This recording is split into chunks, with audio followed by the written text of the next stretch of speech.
1969. Neil Armstrong steps off a ladder and onto the surface of the moon. In the 56 years since that moment, humanity has done extraordinary things in space. We've landed robots on Mars. We've sent probes past the edge of the solar system. We've built a telescope so powerful it can see light that traveled for 13 billion years to reach us. But in terms of how far we've actually sent a living, breathing human being from Earth?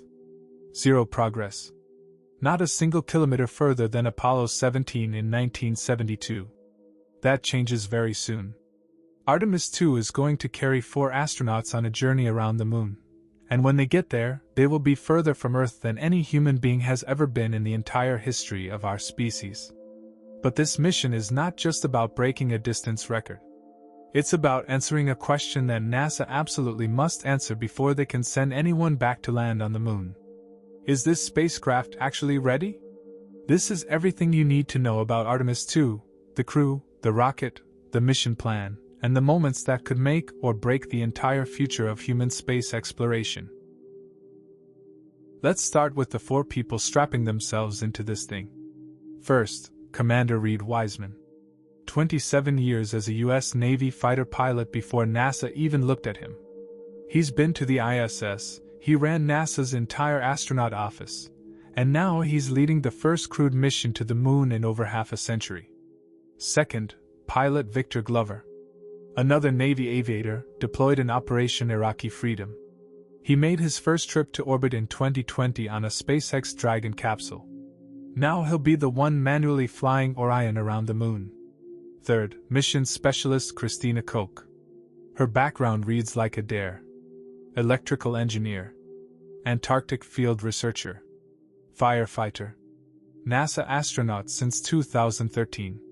She already holds the record for the longest single spaceflight by a female astronaut, 328 consecutive days in space.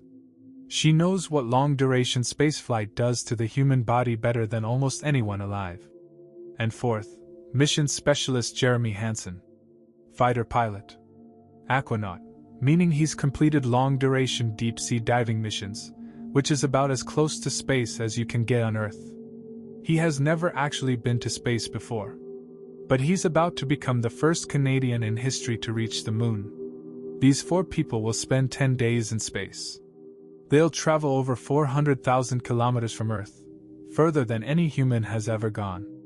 And from that distance, looking back, the entire Earth will appear as a small, fragile globe hanging behind the lunar horizon.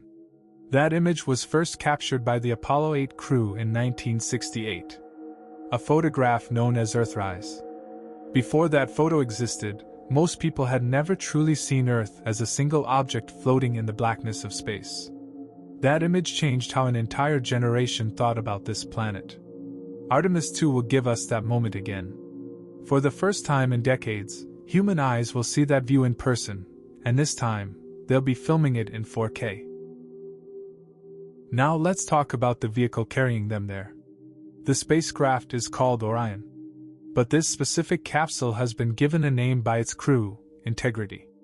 Compared to the Apollo capsules that went to the moon in the 1960s, Integrity has 60% more internal volume. That extra space is what makes it possible to carry 4 crew members instead of 3. And it makes a mission that could last up to 10 days actually survivable in terms of basic human comfort. Speaking of which, Orion has a proper space toilet. This might sound like a minor detail, but for anyone who knows the history of early spaceflight, it is absolutely not minor. Apollo astronauts urinated through a tube connected to a hose and used plastic bags for everything else. In a sealed capsule with no ventilation and very limited space. Sometimes things went wrong. Things floated. It was not pleasant. Orion's waste management system is based on the same toilet design used on the International Space Station.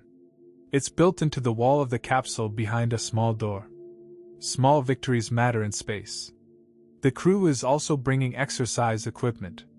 Because Artemis missions are designed for long durations, astronauts need to work out daily to prevent the muscle and bone loss that happens in microgravity. Orion carries a compact rowing machine for full-body workouts. Meals will be dried food packets rehydrated with fresh water. Unlike ISS astronauts who are up there for months at a time, the Artemis 2 crew won't need to recycle water, meaning they won't be drinking processed urine. Human waste from the toilet system gets vented directly into space. And on a lighter note, Artemis 2 is the first NASA mission where astronauts are officially allowed to bring their personal iPhones. The crew will also have professional Nikon cameras and GoPros recording inside the capsule for a Disney Plus documentary. History. Being filmed on an iPhone. Now for the machine that actually gets them off the ground. The Space Launch System, SLS, is the most powerful human-rated rocket ever built. When this thing ignites, the 4 astronauts inside will experience more raw thrust beneath them than any person in history. Here's how it's put together. On either side of the main rocket body are 2 solid rocket boosters. Each one is as tall as a 17-story building and capable of producing 3.6 million pounds of thrust. To put that in perspective, that's more power than 2 SpaceX Falcon 9 rockets firing at the same time. Combined. From just one booster. For Artemis 2, these boosters have been painted with America 250, a tribute to 250 years since the nation's founding. A fitting decoration on a rocket built by over 3,200 American suppliers across all 50 states. In the center is the massive orange fuel tank, the most recognizable part of the vehicle. It's filled with liquid hydrogen and liquid oxygen, both stored at cryogenic temperatures below -100 degrees Celsius. The reason they're kept that cold is simple. Liquid fuel is far denser than gas, which means a much more powerful burn when ignited. At the base of that tank are 4 RS-25 engines, the same engines that powered NASA's space shuttle for decades. When the shuttle program ended, NASA had the foresight to save those engines rather than scrap them. They were literally removed from retired shuttles, refurbished, and are now about to send humans to the moon for the first time since 1972. On top of everything, hidden inside a white nose cone, sits the Orion capsule. And above that is a thin pointed spike. That's the launch abort system. Here's what it does. If at any point during the launch the flight computer detects a problem, wrong trajectory, engine failure, anything, 4 small rocket motors inside that spike will fire instantly, yanking the capsule away from the rocket. Orion separates, deploys parachutes, and splashes down safely in the ocean. That's the plan if everything goes wrong.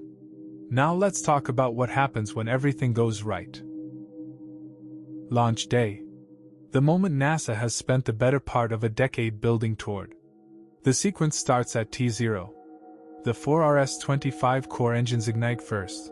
But here's the thing, they don't actually have enough power to lift the rocket on their own. Their real job during launch is steering. Unlike the solid boosters which point in one fixed direction, these engines can swivel their nozzles to guide the rocket through the atmosphere. Once the core engines are stable, the 2 side boosters ignite, and that's when things get violent. The boosters provide over 75% of the rocket's total thrust. The whole vehicle leaps off the pad with a force that is almost difficult to describe. At 2 minutes into flight, the side boosters separate. As they fall away, each one trails a spectacular cascade of sparks from the burning remnants of their propellant. By this point, the rocket is already 50 kilometers above the Earth, halfway to the official boundary of space, and the dense lower atmosphere is already behind them. 1 minute later, the launch abort system separates from the nose. The white cover falls away. And for the first time since sitting on the launch pad, the crew can see out of their windows. At 8 minutes and 30 seconds, the main engines cut off. The giant orange fuel tank separates and falls away. A second stage engine takes over, pushing the crew until Orion reaches a high elliptical orbit, an oval path around the Earth. For the next couple of days, the crew won't be going anywhere. They'll be running a thorough systems check of absolutely everything on board. And one of the most critical tests is one that almost everyone overlooks. Victor Glover will manually fly Orion back toward the spent upper stage of the SLS rocket, which is still coasting in the same orbit, and perform a simulated docking approach. The 2 vehicles won't actually touch. But the crew will practice the exact procedure needed for future missions when Orion has to dock with a separate moon lander. Why does this matter so much? Because just last year, 2 astronauts were stranded aboard Boeing's Starliner capsule for 6 months after serious thruster failures on their first crewed test flight. The capsule had to return to Earth empty. NASA cannot afford that outcome on a mission heading to the moon.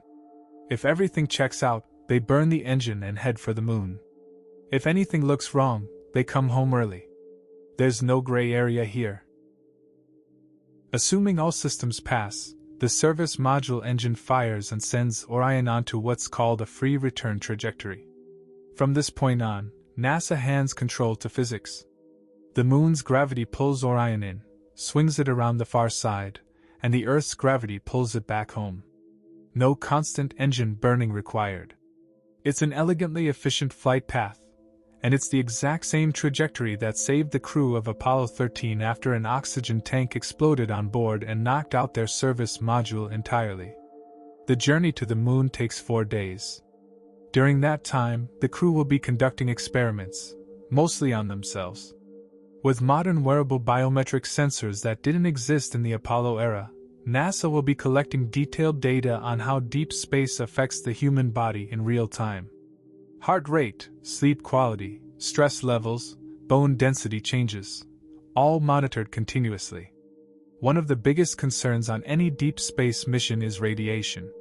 Earth's magnetic field protects us on the surface.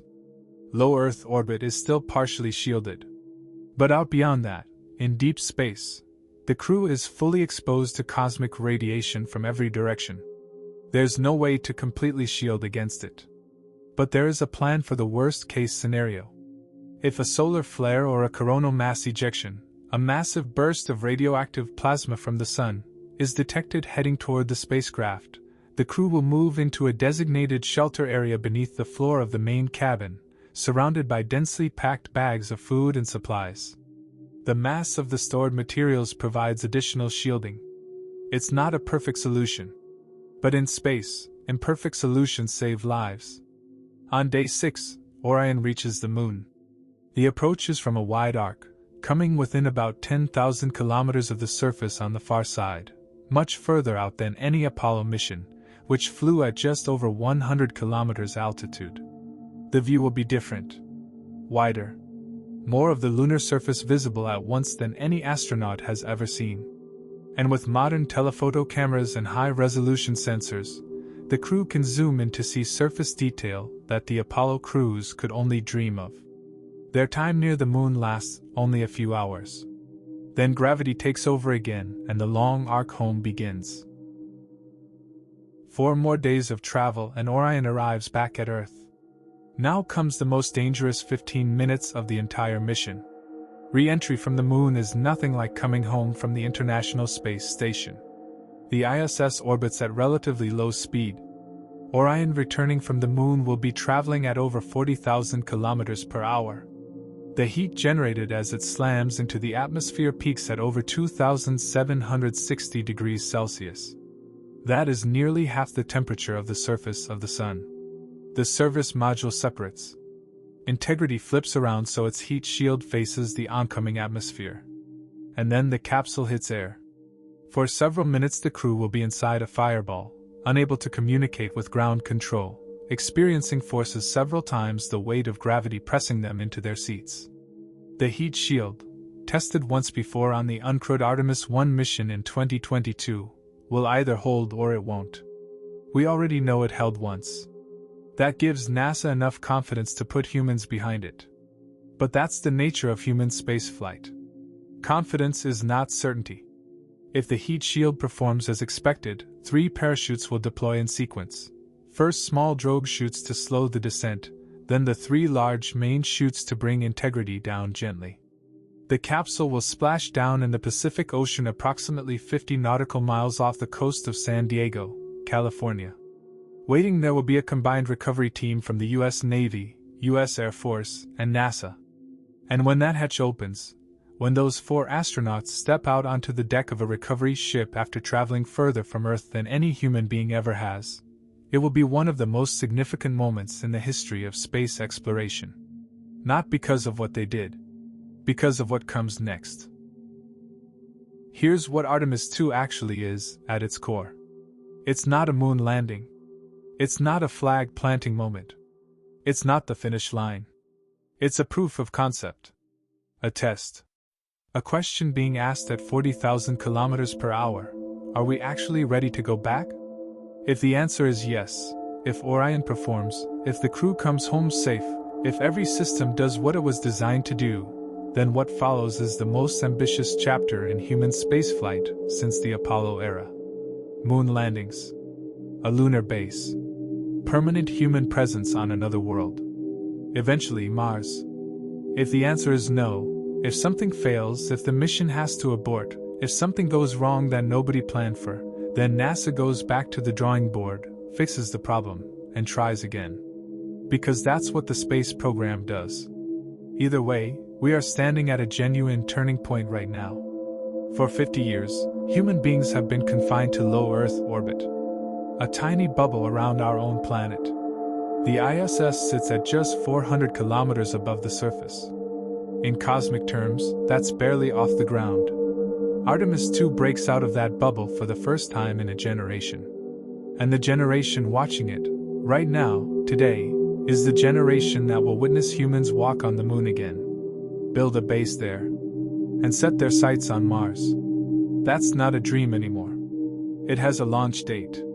If you want to know exactly what happens after Artemis 2, the moon landings, the base construction, the full 3-phase plan for permanent human presence on the moon, that video is already up. Link is on screen right now. And if this video gave you something to think about, subscribe. Because we're only just getting started.